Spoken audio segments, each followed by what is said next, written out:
Today, I will be presenting my dissertation titled Fire, Smoke, and Song, Impacts of Fine Particulate Matter on the Health, Behavior, and Detection of Birds and Other Wildlife.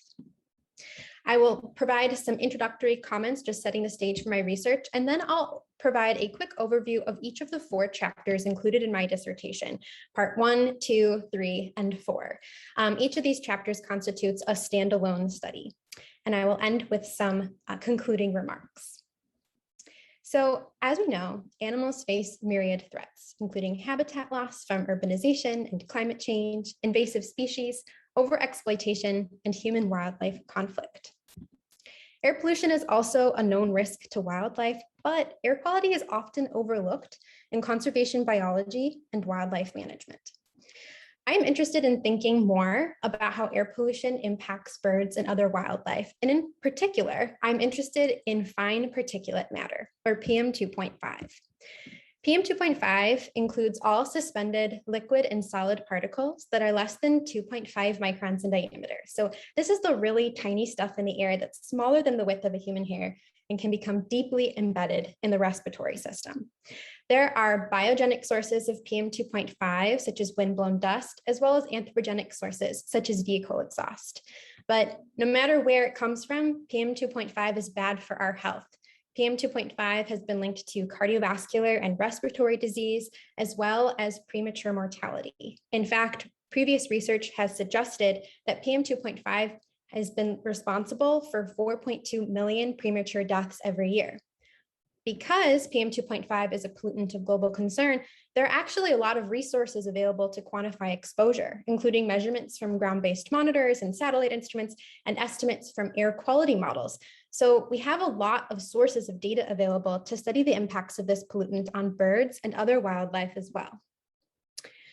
PM2.5 is also a major component of wildfire smoke. Climate change and a legacy of fire suppression are driving an increase in the frequency, intensity, and severity of wildfires. And smoke from these megafires can travel hundreds of miles, degrading air quality across vast geographic areas, as seen in this satellite image of the west coast of North America taken on September 9th of last year.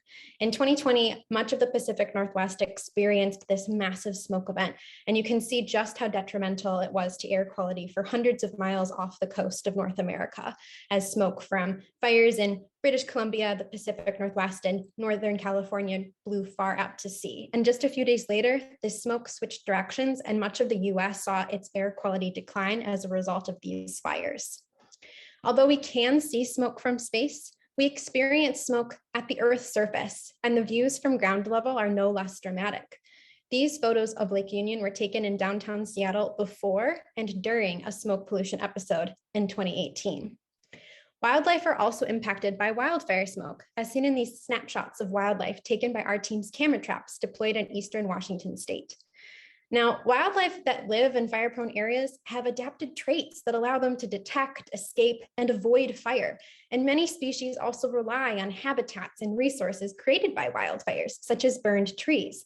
However, even animals that have evolved alongside fires are vulnerable to adverse health outcomes associated with smoke inhalation, especially during extreme events. And as megafires drive greater frequency of these large-scale smoke events, driving smoke into areas that rarely burn, wildlife are now experiencing a novel threat.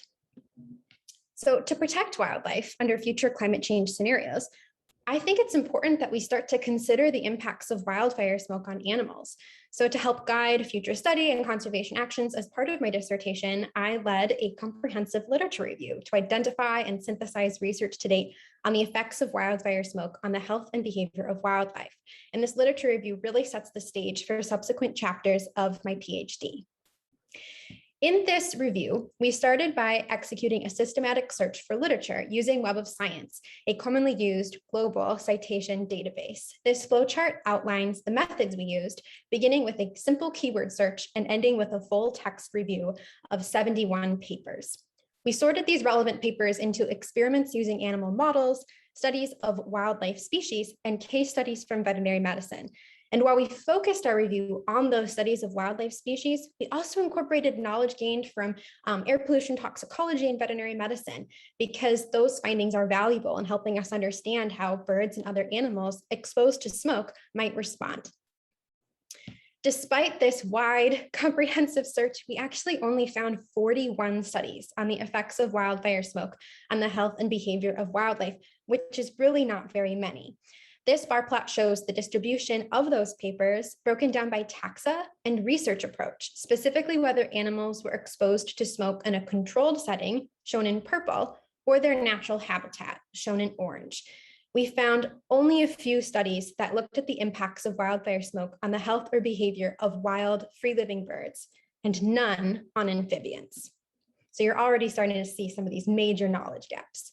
These papers were also unevenly distributed across geographic regions. This is a world map of fire carbon emissions overlaid with the locations of studies identified in our review.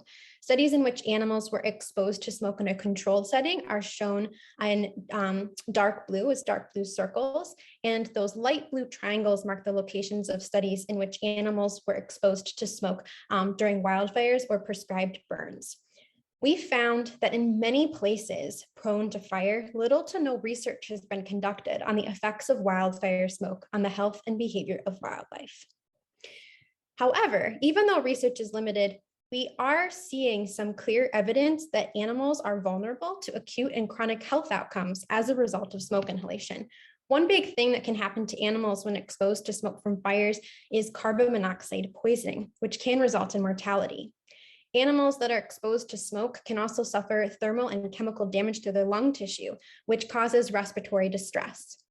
Immunosuppression and oxidative stress that result from smoke inhalation injury make animals more vulnerable to illness, specifically respiratory and cardiovascular illness, which can cause acute and chronic health outcomes.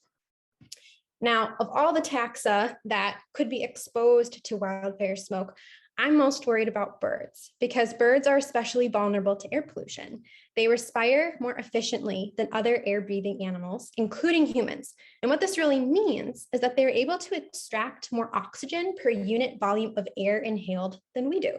So let's all take a deep breath for a moment, even though I can't see any of you. I like to do that in my talks because it allows me to pause for a second and take a deep breath. So when we inhale, our lungs expand, which draws in fresh oxygenated air. And when we exhale, our lungs contract, which expels air containing carbon dioxide, which is a waste product of respiration. But this is not how birds breathe at all, which you can see in this schematic on the slide. Instead, birds have rigid lungs that don't expand and contract, and they actually use a system of air sacs to constantly push fresh air into their lungs, which maximizes contact of fresh oxygenated air with the gas exchange tissue. This is a unidirectional airflow, and that is really helpful in making sure that animals breathe efficiently. And that adaptation is absolutely vital because without it, birds would not have sufficient oxygen to support the metabolic rates needed to fly. But unfortunately, this adaptation also makes birds more susceptible to noxious gases. In addition, birds appear to lack some of the same mechanisms that we have to clear particles from their airways, which means that they could be more vulnerable to toxic aerosols as well. To date, researchers have documented a number of adverse health impacts in birds related to inhalation exposure to air pollution, not specifically wildfire smoke, but air pollution more broadly, including immunosuppression, respiratory illness, stress, behavioral changes, and impaired reproductive success. In addition to these health effects, our literature review also shows that wildfire smoke can trigger a number of behavioral responses in birds and other wildlife. For example, some studies have shown that wildlife exhibit reduced activity as a result of exposure to wildfire smoke. And this could be due to underlying health effects or changes in the physical environment that co-occur with smoke pollution, such as cooler air temperatures or reduced visibility. In addition, many species have evolved to use smoke as a cue for fire avoidance or energy conserving behaviors. So for example, some species might smell smoke and then become agitated and attempt to flee the location for fear of fire. Other species might smell smoke and instead engage in energy conserving behaviors such as torpor. And that would allow them to essentially view smoke as this cue of impending food scarcity and get around that by actively reducing their energy needs. Other species, such as insects, use smoke as a cue to navigate toward burned areas that have resources that they have evolved to require, such as insects that mate near burned trees. So we use these findings to create a conceptual model illustrating how the effects of wildfire smoke on the health or behavior of individuals could ultimately scale to population and ecosystem level impacts. So for example, if wildfire smoke triggers health effects and behavioral responses in some bird species that ultimately impairs reproductive success, we might expect to observe declines in that species population. While valuable, research to date only provides limited inference on impacts in wild, free-living birds and the sensitivity of responses to specific air pollutants. One thing that we really need to do more often is actually measure air pollution in these studies. You'd be surprised to see how many amazing studies we have that ultimately didn't measure air pollution, which makes it really hard to compare responses across literature. We ultimately need to characterize dose-response relationships for vital rates, such as survival, growth, and reproduction. But these studies are challenging to design and costly to implement. And because there's only 41 studies, it's unclear which species or regions would be valuable to focus on. So to advance this research agenda, we can start by asking a seemingly simple question. How does wildfire smoke affect detection of wildlife? And I think it's valuable to prioritize research on impacts on birds because we already know that birds are more vulnerable to air pollution. So the overarching research question for my dissertation is, how does wildfire smoke affect detection of birds? In other words, I wanted to explore how our observations of birds change when it is smoky. If our observations of birds change under different air quality conditions, that tells us something about how wildfire smoke affects the health and behavior of birds and could suggest which species and communities are most at risk. This brings me to part 2 of the dissertation, which is wildfire smoke affects detection of birds in Washington state. This is a study that Beth and I co-authored, which was published this summer in Ornithological Applications. In this study, we asked just that question: does wildfire smoke impact the probability of observing birds? And more specifically, how did PM 2.5, that marker of smoke pollution during the wildfire season, affect the probability of observing birds right here at home in Washington state from 2015 to 2018? We hypothesized that wildfire smoke would lead to behavioral changes in birds that ultimately influenced their presence and/or their detection. And because of that, the probability of observing them during these smoky days would change. Detection is a little bit tricky though, because when we're thinking about detecting birds, we have to consider the impact of smoke, not just on birds, but also on us as human observers. And it is possible that any decline in detection of birds could be due to impaired visibility as well. Wildfire smoke generates PM 2.5, which is often used as a marker of smoke pollution. And so we more specifically hypothesized that PM 2.5 was related to the probability of observing birds. So to test this hypothesis, we used data from eBird, a global semi-structured citizen science program. We used 62,908 checklists submitted by 4,865 observers across Washington state, which is a ton of data submitted by many wonderful bird nerds just like myself. On this map, you can see the locations of those eBird checklists shown as gray dots. The black triangles on the map show the locations of 71 air quality monitors included in the Environmental Protection Agency air quality system that we used to estimate exposure to PM 2.5 for this analysis. We also used data on land cover from the 2016 National Land Cover Database and data on weather from the North American Regional Reanalysis, specifically the daily mean air temperature and the daily accumulated precipitation. We analyzed 71 species commonly observed in our baseline year in 2015, and we focused on these species because we wanted to look at a wide variety of taxa, but we also wanted to make sure that we had a sufficient number of detections to fit our models. So we looked at those 71 species that were most commonly observed. And in this analysis, we used generalized linear mixed models with a binomial distribution to model the probability of observing each of the study species during the years 2015 through 2018, specifically in the wildfire season, which we defined as July through September. Now, it's important to remember that the probability of observing bird is not just the probability of whether or not it occurs on the landscape. We have to consider that detection process. So the probability of observing bird is related both to whether or not they occur and whether or not we detect them. And we won't be able to tease out those two processes in this analysis, but we can start to think about how the detection histories are influenced by smoke pollution. We included a number of fixed effects in this analysis, including an effective year to account for how yearly variation in population demographics could ultimately influence the probability of observing a species, as well as land cover class, because we know that different habitats are used by different species. We included day of year and day of year squared to account for seasonal variation in species presence, which can take a linear or quadratic shape. And we included time of day because it is well known that birds exhibit daily activity patterns, which directly influences detection of many species. We also know that not every birding outing is the same. Sometimes we travel further distances, sometimes we're out for a longer period of time, and those effort covariates are important to include as well, because the more effort we put into birding, the more likely we are to observe any given species. Finally, we included temperature and precipitation to account for how weather could influence detection, and finally, PM 2.5. And our analysis is really focused on the strength of that covariate. We also included a random effective observer in these models because not every birder is of the same knowledge and experience level. And so to account for those differences across our 4,000 plus observers, we wanted to include this random effect. So what did we find?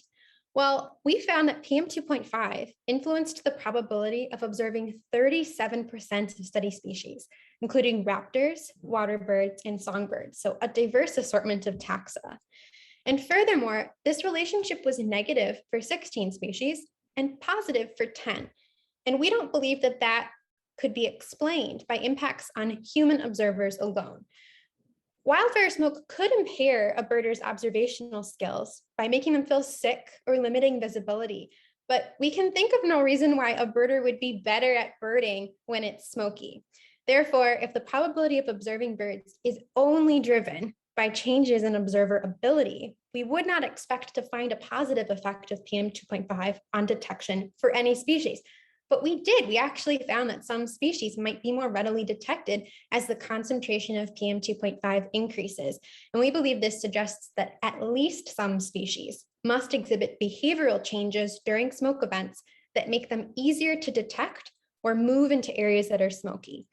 And while the mechanisms are beyond the scope of this particular study, we can look at the results and really try to generate some hypotheses to test in future studies.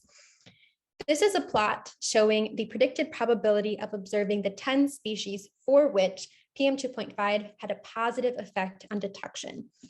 And there are many small songbirds and birds spotted at ground level included in this list.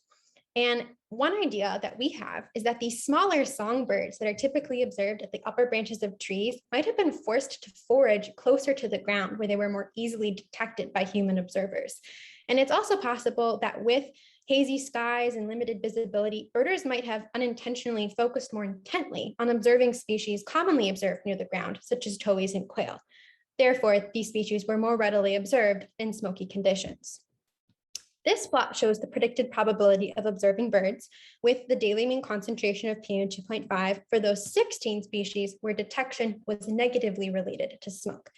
This list includes many larger water birds and raptors, which I think is really interesting because we had hypothesized that birds that we would see at far distances, like many raptors, would be harder to observe as PM 2.5 concentrations increased. And our results suggest that that could be true. In addition, those larger species have bigger home ranges, which means they might be able to emigrate more readily than smaller songbirds that have a tighter home range. Finally, the effect of PM 2.5 was actually greater than the effect of precipitation or temperature for some species included in this analysis. For example, detection of spotted towhees was positively related to PM 2.5, while the effects of both temperature and precipitation on the probability of observing this particular species were not at all statistically significant. And I think this is really important because it shows that by excluding air pollution, we could be biasing studies of bird populations. We often, as a go-to, include temperature and precipitation in our models, but maybe air pollution is just as important. In conclusion, we found that wildfire smoke does influence the presence, availability, and or perceptibility of birds. And this is likely explained in part by species-specific behavioral responses. We did not make any direct observations of the health or behavior of birds, but these patterns can help us parse out avian responses to smoke across taxa and generate hypotheses to test in future studies. Finally, ecologists should consider incorporating air pollution when modeling detection. So in that study, we didn't actually look at any specific behavioral response. We were looking for patterns in detection histories. So to dig into one possible behavioral response, we conducted a bioacoustics analysis to think about how avian vocalization might have changed during smoke events, which would have then affected the probability of observing birds. So research to date does suggest that both mammalian and avian vocalization could decline during smoke pollution episodes. For example, there was a study that showed that during a major smoke event in Southeast Asia, several acoustic indices designed to monitor bird activity declined during and after a wildfire smoke event in Southeast Asia. This suggests that we could use acoustic data to learn more about changes in avian activity triggered by particle pollution during smoke events. Bioacoustics recorders, like the one shown in this photo, are increasingly used to monitor wildlife because they're becoming easier to afford. And bioacoustics data sets are really fascinating because they capture whole soundscapes or the acoustic environment of a specific location. And therefore, they provide this rich source of information about ecological communities, such as which species are present and in which abundance, and what their behavior is at any given moment. And acoustic ecology is this whole new field dedicated to investigating the biotic and abiotic factors that drive variation in the composition of sounds that make up these soundscapes. So what do these analyses look like? Sound is actually really complicated. So this is a plot showing the frequency of a call as a function of time. So I'm going to play this call. This is a call to house sparrow, and you can see how the call matches this spectrogram, this specific plot.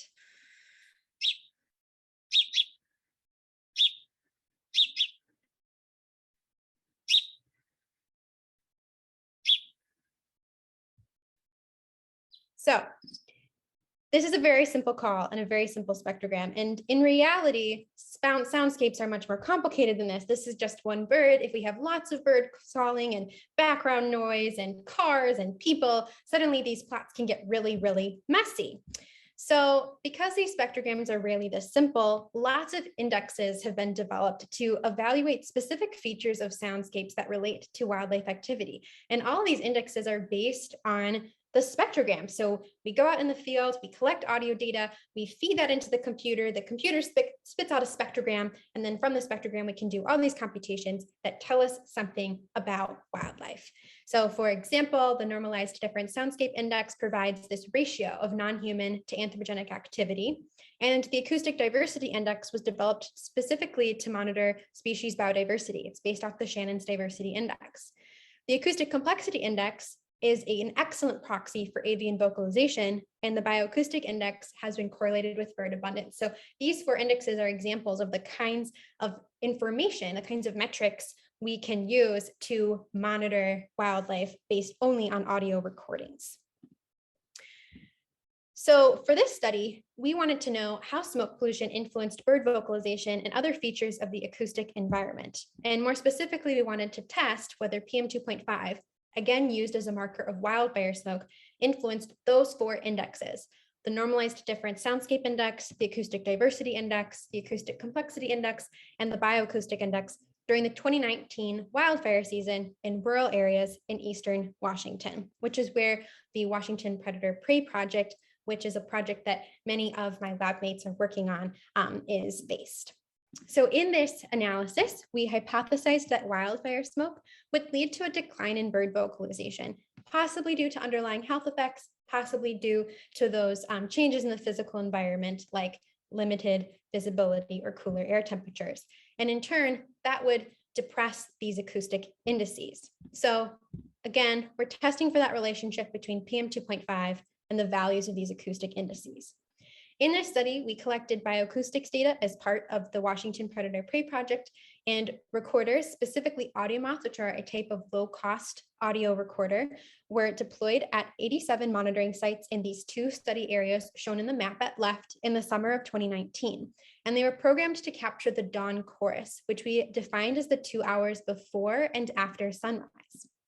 In the field, we characterized microhabitat at each of these monitoring sites, noting whether a site was forested or not, whether or not it was located in a riparian area, what the percent canopy cover was estimated to be, as well as a number of other covariates. We also extracted elevation data from the Shuttle Radar Topography Mission Digital Elevation Model. To characterize air pollution, we relied on data on PM 2.5 provided by AirPact, the Air Indicator Report for Public Awareness and Community Tracking, which is a regional air quality model run by the Laboratory for Atmospheric Research at Washington State University. We also used weather data from NAR, the North American Regional Reanalysis. So in this analysis, we used linear mixed models to assess the correlation between daily PM 2.5 concentrations and daily mean values of these acoustic indices. And we included a number of fixed effects to account for fine scale differences in habitat, including elevation, forested, percent canopy cover, and riparian. And then we also included several environmental and temporal predictors to help us understand how wildlife activity could be driven by those effects. So for example, we included day of year and day of year squared to think about how seasonality could affect wildlife activity, which then altered acoustic indices. And we included temperature and precipitation to consider how weather could affect biophony or natural sound in the environment. Finally, we included PM 2.5 because, again, we're really interested in thinking about how air pollution is driving changes in avian activity and wildlife activity more broadly, having accounted for all these other things. We also included a random effective site. So what did we find in this study? Well, there is significant spatial and temporal variation in acoustic indices, and the relationship between these indices and fixed effects also varied by study area, which I thought was really interesting because both of those study areas are located in the Okanagan ecoregion. And that suggests that these effects are changing at a very fine spatial scale. We did find that weather and air quality drive day-to-day variation in the soundscapes, but the most important thing driving that variation was really seasonality. We only found that NDSI, the Normalized Difference Soundscape Index, was related to smoke pollution, but this could be a spurious finding because air quality was actually very good in both of these study areas in the summer of 2019. This is a plot showing the air quality in the year 2019 at monitoring sites across Washington state.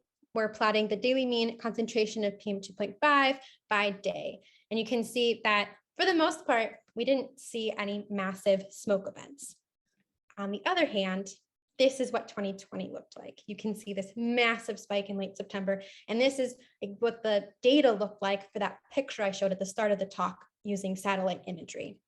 So we're hoping to expand this analysis to include bioacoustic data collected in 2020. And because we saw much greater levels of PM 2.5, that should help us better understand the effect of that covariate. We also want to incorporate wind and distance to road to account for how background noise could influence wildlife activity that then goes on to affect the acoustic indices. So now we're going to switch gears for a bit and talk about the last chapter of my dissertation, which is about a community science project that I launched during the COVID-19 lockdowns.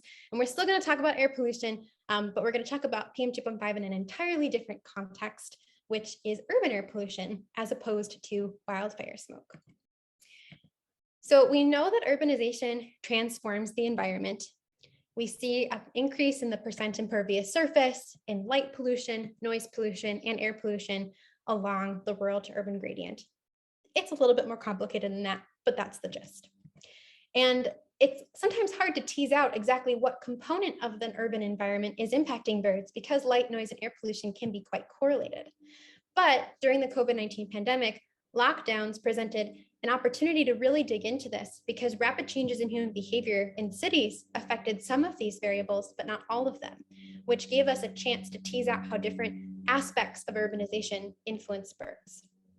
Broadly, I was interested in which characteristics of urban habitat affected detection and presence of birds in the spring of 2020. And then as a follow-up, what does that then tell us about how COVID-19 lockdowns and urbanization more generally affected birds? So with a decline in human activity, we expected to see a resulting decline in vehicle and air traffic, which influenced noise and air pollution in cities. And in turn, the presence and detection of birds would shift. Essentially, we hypothesized that due to changes in human activity during lockdowns, we would see differences in the detection and distribution of birds in urban areas.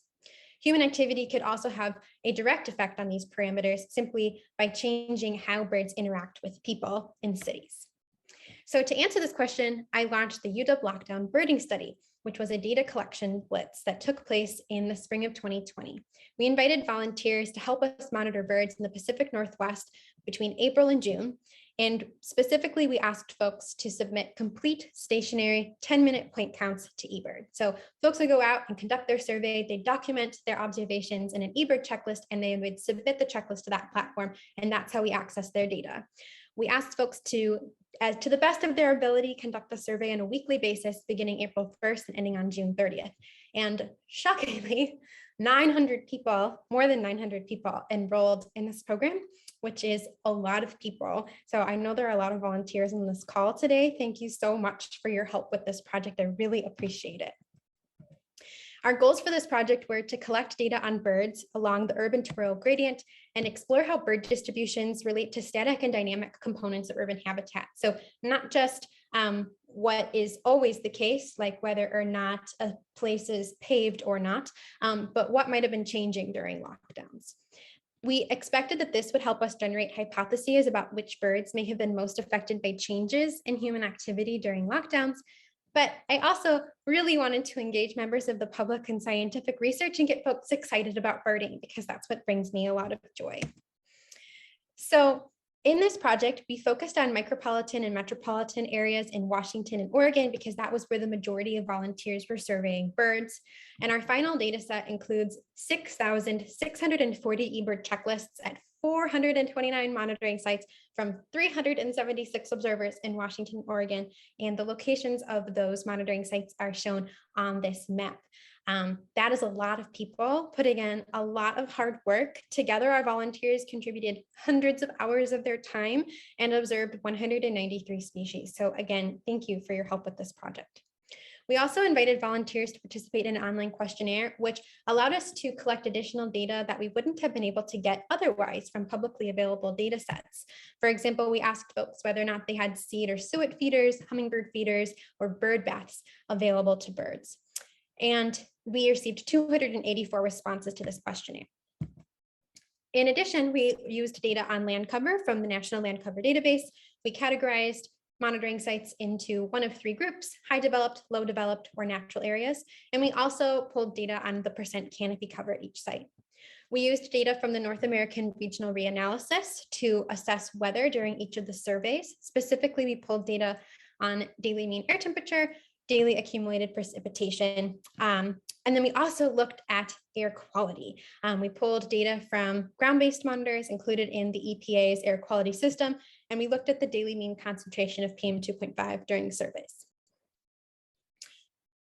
It is challenging to get at human activity because human activity includes so many different kinds of things. So to get at this for the analysis, we actually used the percent change in human mobility, which is a variable provided by the Google Mobility Reports. It's based on how much people are moving around. And this is kind of what the data can look like. So this is a plot showing the percent change in human mobility at our monitoring sites and on days when our volunteers conducted surveys during the spring of 2020. And you can see that the percent change in human mobility, which is based on a pre-pandemic baseline, started negative and then gradually increased, which makes sense. We know that during lockdowns, the start of April, human activity was a lot lower. So we're seeing less human activity than we did before the pandemic. And then as lockdown restrictions ease, human mobility ticks back up, but it's still below pre-pandemic levels. I know this is a little bit of a weird covariate. So if anybody has questions about that, feel free to ask me in the Q&A. So in this analysis, we focused on 46 species commonly observed by volunteers, and we built single season occupancy models. Occupancy models are commonly used by ecologists to explore bird distributions because they allow researchers to account for imperfect detection, which is the possibility of failing to detect a bird, even though it is present. And we also can use occupancy models to evaluate how habitat and other variables influence the presence and detection of a species. Because our sites, our monitoring sites, were quite small, only 100 meters, which is smaller than the home range size of these study species, we interpreted the occupancy probability as the probability of site use. Detectability in this study reflects both the availability and the perceptibility of birds. So both whether or not a bird could be detected, as well as whether or not it's noted by an observer. And we interpret our results with this in mind. So we looked specifically at how land cover, so low developed, high developed, or natural areas influence site use, essentially looking at what kind of habitat within this urban space birds were attracted to. And we also looked at percent canopy cover and the effect of that covariate on site use. In a secondary analysis, we looked at how the availability of bird feeders and bird baths influenced site use by our study species. Fixed effects on detection included day of year and time of day. We recognized that seasonality as well as time of day could influence detection of birds. We wanted to account for that in our models. And we also included an effective weekend, knowing that human activity is likely to be different between weekdays and weekends, and that could influence detection. Finally, we included air temperature, accumulated precipitation, and PM 2.5 to consider how both weather and air quality influenced detection. And then we included that percent change in human mobility to think about how changes in human activity on a day-to-day basis during lockdowns ultimately influence the detection of birds. And to my knowledge, this is the first occupancy model that has looked at both weather and air pollution, which I'm really excited about. So what did we find in this really cool study? We found that species do respond differently to the intensity of urbanization, which we expected, but not all urban exploiters or birds that are adapted to coexist with humans were attracted to highly developed areas. For example, crows, which we know thrive in urban areas, were actually negatively associated with that highest level of urban development. And we hypothesized that this may have been due to a shift in their behavior during lockdowns. Maybe there were fewer opportunities to forage downtown with fewer people spending time at their offices or at tourist destinations. And so they were forced to move into less developed areas in order to find resources. We also found that land cover was a more important predictor of site use than feeders or baths. Actually, very few species were attracted to sites with seed or suet feeders. On the other hand, hummingbird feeders definitely attracted both Anna's and Rufus hummingbirds. That was a very strong positive effect for both of those species. We also found that several species were positively associated with bird baths, and this was not a negative, the bird baths did not have a negative effect on site use for any species. As we expected, day of year, time of day, and weather were important predictors of detection across study species. And we did find that PM 2.5 influenced detection of 22% of study species. And I think this is really exciting because air quality was actually quite good during the lockdowns, which might not be that surprising. And so this suggests that even good air quality could be influencing bird behavior or perceptibility of birds in some important way. This is also exciting because it builds on that first chapter. So in the first chapter, I think about how the probability of observing birds changes as a function of wildfire smoke, but I can't tease out how the probability of observing birds is changing. I can't figure out what the mechanisms behind that are. And here, because I'm using occupancy models, I can think about the effect of air pollution specifically on detection. And we still see that 1/5 of species respond. We also found that human mobility influenced detection of 76% of study species, which is a lot. And furthermore, 50% of study species were actually more likely to be detected as human mobility increased. And I believe this suggests that these species were detected more often as lockdown restrictions eased, possibly because they were using sites monitored by our volunteers more often. Most of our volunteers, the vast majority, were surveying birds in their own backyards. So maybe at the start of lockdowns, with fewer people hanging out in more heavily urbanized areas, birds were spending more time there, but they became more available to be observed later on in the study season in backyards as they got pushed out as lockdown restrictions eased. So in conclusion, we found that species-specific responses were highly variable, which underscores the complexity of bird distributions at fine spatial scales in urban areas. And human activity is driving changes in the availability and or perceptibility of birds, and air pollution is too, which suggests that air pollution really is an important component of the detection process. Finally, This study is exciting because it shows that community science data is valuable in assessing impacts of extreme events on birds. There are lots of bonus outcomes of running a community science program as well. It was great to see so much interest and support for our research. It was wonderful to share a love of birds with beginning birders. I loved engaging folks in community science, and I received a lot of really truly heartfelt emails thanking us for giving folks something positive to do during a difficult time, which I think shows that birders are ready to help with projects, and people are really excited about helping with science, and we can leverage that to come up with some really cool studies. So in conclusion, my dissertation has advanced our understanding of air pollution impacts on birds by characterizing patterns between PM 2.5 and detections of birds at varying spatial scales for dozens of species. So hopefully from here, we can start to test the specific hypotheses that these analyses point to. I've also highlighted new methods and opportunities for investigating air pollution impacts on wildlife. I'm really passionate about this idea of connecting air quality scientists and ecologists, and I hope to do more of that in the future. I hope that my work has informed monitoring and conservation efforts, but I also think that this is pointing to the value of interdisciplinary scholarship and crowdsourcing data. We learn so much by listening to each other and hearing what each other has to say and relying on observations collected by members of the public. It's just so valuable. We're able to ask and answer questions that were never accessible before. A note about my funding, as Beth alluded to at the start of my talk, I have been funded by a National Science Foundation Graduate Research Fellowship Program and the McIntyre-Stennis Cooperative Forestry Research Program. In the immortal words of Leslie Knope, who's one of my favorite characters, no one achieves anything alone. So thank you so much to my committee, to the UW Quantitative Ecology and Quantitative Conservation Labs for your support and camaraderie these last 4 years. Thank you to our volunteers and bird enthusiasts everywhere for submitting such awesome data sets for us to use to answer interesting ecological questions. Thank you so much to my family for being unbelievably awesome and cool with me pursuing this crazy thing that is a PhD. Thank you to my mom, Jen, and my mother's partner, Steve, for all of their support, my dad, Alan, and my stepdad, Jess, for their kind and awesome support as well, my sister, Ivy, my grandparents, Russ and Mary, and of course, my husband. Thank you to all my friends who are just amazing, and I think the cheerleading team that you are is something that people would be envious of.